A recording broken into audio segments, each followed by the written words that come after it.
Yeah, welcome back to Sport this morning. Let's talk about the Super Sand Eagles now, how they were able to get a ticket to the World Cup, knowing that they didn't really have the best of it all. But then right now, the coach.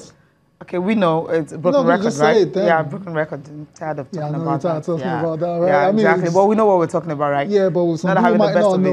Okay, not there. having the best of it. When you know the best of it, when you're going for a tournament, you expect it to like, okay, oh, they're camp, they're preparing, they're having friendlies and all that, but you didn't get to hear that. But then these guys, trust them. Most times they go there, they perform, and they get the best out of everything. But this is actually the Waffle guys. I've been talking about the Flying Eagles that are playing and they're under 20 right now. And this is the MVP. So this is. But before we get to this guy from Thailand, we need to talk about the Beach Eagles. What you're trying to say is it was so silent. I mean, we didn't hear nothing about their preparations for the beach soccer AFCON. Surprisingly, they've gone there and they're in the final. That's remarkable. Now they're everywhere. The news is everywhere. Now everyone is talking about them. When they lost their first game, Senegal would be silent. Yes. By penalty. The second one they won against Libya. Right. Okay, everyone's saying, okay, you need to get to the semi-finals, and they did. In the semi-finals, they beat our host nation, and right now they're in the finals. They've got a ticket for the World Cup, so everyone is talking about these guys. Yeah, now. but it shouldn't be that way. The big boy. Yeah, I mean, he scored 4 goals in that game. Yeah. Abuaziz is an absolute legend. When it comes to beach soccer in the world, not just in Nigeria and Africa. This guy has scored over 100 goals for Nigeria when it comes to beach soccer. As a matter of fact, I think it's about 103 now. He scored 4 yesterday. 104. It's got 4 yesterday for the Beach Eagles, and it's just fantastic. And that's the reason why Nigeria keep doing well at this competition, because of certain players. Certain individual players also who always scored 2 on the 9th. Taiwo scored 1. Who always bring their individual brilliance. And that's the only reason why Nigeria have been doing well, because if you want to look at how they prepare, how they get ready for major competitions, there's nothing to write them about. Remember the last World Cup. Remember how the troubles they went through to arriving, was it in the Bahamas? Yeah. It was crazy. And they lost out in the group stage, not a surprise to us. Hopefully, it's totally different this time around, going into Paraguay, and they get all the support that they need to make their mark in that competition. Yeah, I love what the coach said immediately after the game, talking about Ejo Adamu. He says, look, the target right now is to see if they can, win the title, which is a good one. I mean, you started not too good, losing your opening game, but somehow they were able to muster the points and get to the finals. Whoever they're facing today, win or lose, we know that these boys they've achieved something. They have. Because first of all, get a ticket, which was the main target, and right now they can go a step further. And the winner between Morocco and Senegal later today. I mean, Morocco, Senegal, an end team they're facing, actually one of the top teams when it comes to beach soccer in Africa. I mean, if you look at Morocco and you think, okay, good side as well too, but you say the Senegalese have the advantage, the hedge, going into this particular game. I expect Senegal to go on and win this game, and it's going to be a rematch of what we saw in the opening game between Nigeria and Senegal. And ended penalties. And whatever happens in that one, we'll take it as it is. The ultimate goal has been achieved already, and that's qualifying for Paraguay 2019. So congratulations to the lads. They've done very well.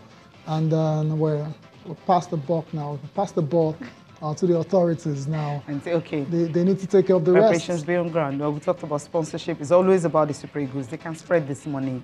Those who usually identify with a team after they've won a championship, this is the right time to identify with them while they're preparing for the World Cup. Correct. Just, splash the cash, let them go for training tour, and when they get to Paraguay, obviously they can, get something out of the tournament. If only they can just make that happen. Shout out to, before we leave the beach soccer lads, shout out to Emeka Ogbonna and Taiwo Adams as well. The score sheet. They have been immense for Nigeria in Egypt, and that's why Nigeria have gone this far. Okay. Hopefully they can continue in their stead when the world starts. That's it.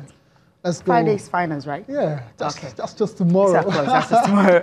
No, let's talk about the pictures you saw earlier, talking about the Flying Eagles. They actually are preparing for, this is a tournament in preparation for the Africa Under-20 Championship that will take place in Niger Republic next year. That's in February.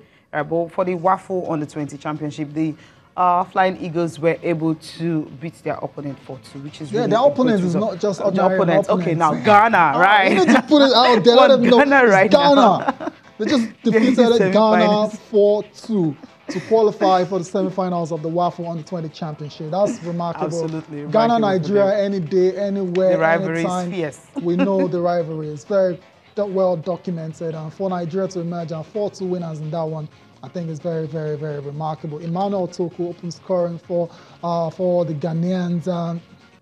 I don't know. This.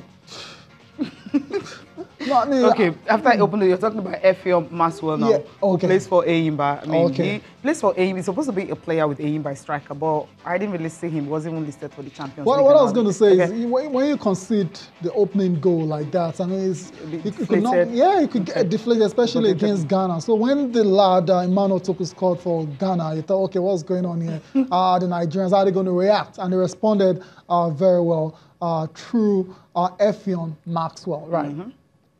Yeah, he was the one who scored 2 goals for Nigeria, and of course he ended up being man of the match for that game. And he plays for Eyimba. He was formerly of Rovers, Calabar Rovers, and he went to Eyimba. But he's not really like, when you're mentioning Eyimba's players, you don't even get to hear his name. But he's one of the strikers out there, you know. And he's doing well. He's doing very well. I mean, scoring 2 goals and also being man of the match shows that he can really be good. Fantastic for Effiong Maxwell. Other players that contributed to Nigeria's victory in that match over Ghana. You also have Wasiu Alalade. That name sounds very familiar. Eyimba, I believe. Yeah, Wasiu Alalade was on target for Nigeria in that game as well too. So it's looking very good for the Under-20, the Flying Eagles, as they prepare for next year's Under-20 AFCON. Okay, Ibrahim Abubakar also was on the score sheet for the Flying Eagles. Fantastic. Okay, away from that now, let's go straight to the sports festival at Delta State because the dominance continue. I'm thinking maybe they might just have up to 300 good medals. I mean, medals not good because right now they're on 69. I mean, that's as of the last count. Yeah, they are on that. But before we look at that medals table, do we talk about the para-swimming first of all?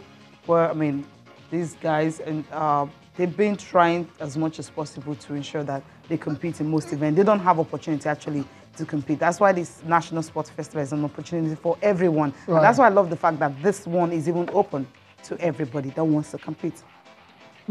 Interesting.